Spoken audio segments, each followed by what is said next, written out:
सब की बैठक होने जा रही है 10 तारीख को, अमित शाह आ रहे हैं यहाँ। क्या लगता है बिहार को क्या कुछ फायदा कल मिलेगा?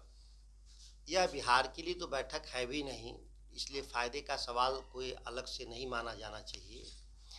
यह क्षेत्रीय परिषदों की जो भूमिका थी, जिन उद्देश्यों से भारत के संविधान में इसकी व्यवस्था की गई थी कि जो क्षेत्रीय असंतुलन होगा विकास को लेकर के, या स्वास्थ्य को लेकर, शिक्षा को लेकर के, सड़कों को लेकर, सिंचाई को लेकर, वह असंतुलन भारत सरकार दूर करेगी क्षेत्रीय परिषदों की बैठक में। पिछले 10 सालों से अगर देखें मोदी जी की सरकार, तो क्षेत्रीय परिषदों की भूमिका को इन लोगों ने समेट दिया।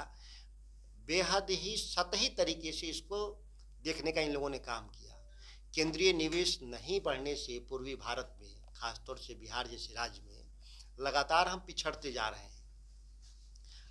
जो सामाजिक और आर्थिक जनगणना हुआ, उस आंकड़े में भी आप देखेंगे कि बिहार के 70% लोग 60 रुपये प्रतिदिन कम के दिहाड़ी पर जिंदा हैं, आमदनी पर जिंदा है। शिक्षा को देखें तो उसमें भी हम केवल 7% हमारे पास ग्रेजुएट हैं, राष्ट्रीय औसत 15 होना चाहिए। तो इन बैठकों में एजेंडा होना चाहिए, और उसको भारत सरकार कैसे उसको पूरा करेगी, ये कभी चर्चा का विषय नहीं हुआ। लंबे समय से मांग है कि नेपाल के साथ भारत सरकार बात कर ले। अंतर्राष्ट्रीय मुद्दा होने के चलते कोसी डैम बन जाता तो बिहार की अर्थव्यवस्था में 25% का इजाफा होगा, अकेले एक परियोजना से। उसको राष्ट्रीय परियोजना माना जाना चाहिए। कोई 1 लाख 1.5 लाख करोड़ रुपया कोई बड़ा रकम नहीं होता केंद्र सरकार के लिए। एक अहमदाबाद से मुंबई को एक अल्टरनेट कनेक्टिविटी, ऑलरेडी रोड से कनेक्टेड है मुंबई से अहमदाबाद, हवाई जहाज से कनेक्टेड है, फिर भी एक bullet train high speed corridor बिछाने में भारत सरकार 1.5 लाख करोड़ रुपए का निवेश कर रही है।